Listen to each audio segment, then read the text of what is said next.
चांद के कैदी किस्त नंबर 8। मैं घबरा कर पलट गई। मेरा जी चाह रहा था कि मैं चीख चीख कर सबको बता दूं कि असमत बेगम को ख़तरा है, उसे बचा लो। मगर ऐन उसी लम्हे मैंने असमत बेगम को सिसकता हुआ सीढ़ियों से उतरते हुए देखा और मैं लपक कर दरवाजे की आड़ में हो गई। उन्हें देखकर दिल को ढारस हुई थी। ख्याल आया कि दादाजी को रहम आ गया होगा। मैं असमत बेगम के बाहर जाने तक यूं ही दरवाजे की आड़ में खड़ी रही। मैं उनके सामने आकर उन्हें शर्मिंदा नहीं करना चाहती थी। असमत बेगम के वालिद दादाजी के दोस्त थे। ये बराबर वाली खाली हवेली उन्हीं की थी।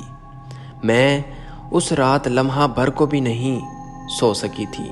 शायद तड़के में किसी वक्त आंख लग गई होगी कि रहमत बीबी ने जगा दिया। आंख खुलते ही जो खबर सुनी उसने मेरे होश उड़ा दिए। असमत बेगम ने गले में दुपट्टे का फंदा डालकर खुदकुशी कर ली थी। अम्मा खामोश हुई तो मैंने खुद में एक अजीब सनसनी सी महसूस की।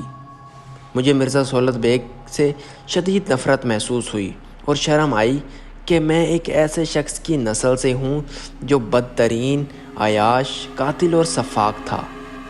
मिर्ज़ा नादिर शाह शरीफ आदमी थे। उन्होंने इस किस्से को उछालने के बजाय दबाने की कोशिश की और एक रोज़ चुपके से ये हवेली छोड़कर कहीं और चले गए। अम्मा ने पल्लू से अपनी आंखें साफ करते हुए कहा, और अम्मा, वो तीसरी लड़की कौन थी? वो माली की बेटी खज़ां थी, जो 15 बरस की बच्ची, मासूम और हैरान आंखों वाली गरीब की बेटी थी, इसलिए चकाचौंध को पसंद करती थी।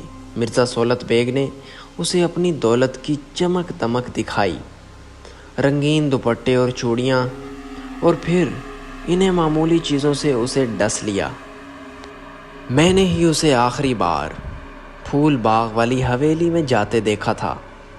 मैं उस रोज़ मतलूब चचा की बेटी की मेहंदी में जा रही थी। हमारे तांगे में चारों तरफ चादरें तनी हुई थी। फूल बाग करीब आया तो जाने क्यों मैं पर्दे से जरी और उस जानिब निगाह की। वो हर रंग के कामदनी दुपट्टा लपेटे इधर उधर देखती हुई फूल बाग वाली हवेली के गेट के अंदर जा रही थी। मैं उसे वहाँ देखकर चौंक उठी, क्योंकि आज सुबह ही मैंने अपनी सास को कहते हुए सुना था कि दादाजी आज तमाम दिन फूल बाग हवेली में रहेंगे। उनके कुछ अंग्रेज़ दोस्त आ रहे हैं जिनके खाने पीने का बंदोबस्त इस हवेली में किया गया है। मैं मतलूब चचा के घर तमाम दिन रही और बेचैन रही थी।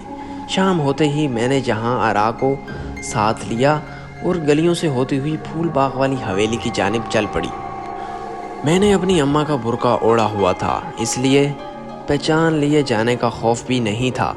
और फिर जहां आरा मेरे भाई के साले की बेटी थी। अभी मैं गेट के अंदर दाखिल हुई ही थी कि मैंने फूल बाग के बड़े हौज़ के करीब दादाजी को परेशानी के आलम में टहलते देखा। वो नौकरों पर चीख रहे थे। वो नौकर हौज़ के गोते लगा लगा कर बाहर आ रहे थे। चंद ही लम्हों में मैंने देखा कि गोता लगाकर बाहर आने वाले नौकर किसी चीज़ को घसीटते हुए दादाजी के करीब ला रहे थे।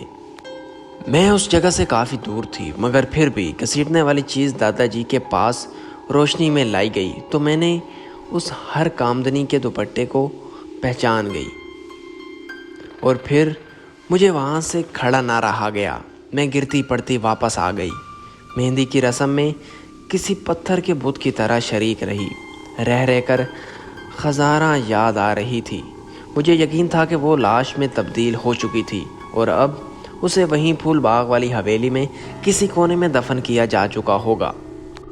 उस रात मतलूब चचा के घर रुकने का प्रोग्राम था, मगर मैंने मुलाजिम को भेजकर तांगा मंगवा लिया और रात को घर वापस आ गई।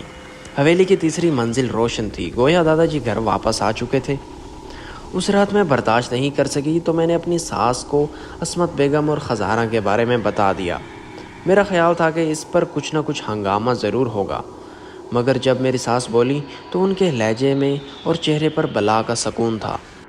दुल्हन बेगम, ये मर्दों के खेल हैं। मैं जानती हूँ कि अब्बा जी क्या कर रहे हैं, मगर नादिर शाह ने मुकदमा वापस नहीं लिया था और खजाना के बाप ने हमारे खिलाफ झूठी गवाही दी थी।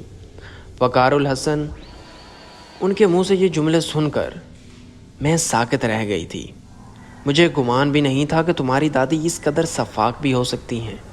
बाहर से नरम मिजाज, हंसमुख, रहमदिल नज़र आने वाली हस्ती अंदर से कैसी करख्त हो गई, ये सोचा भी नहीं जा सकता था। मैंने गोया दादी सब कुछ जानते हुए और जानते बूझते बनकर उनके हर जुर्म में उनकी मावनत कर रही थी।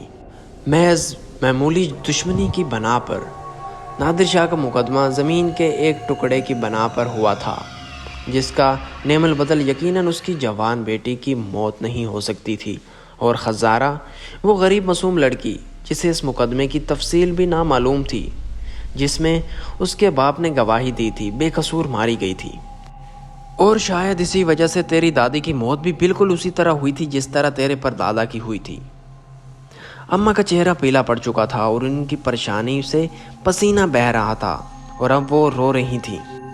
अम्मा, मगर अब्बा ने तो कुछ नहीं किया था। फिर वो, मैं बोल उठा।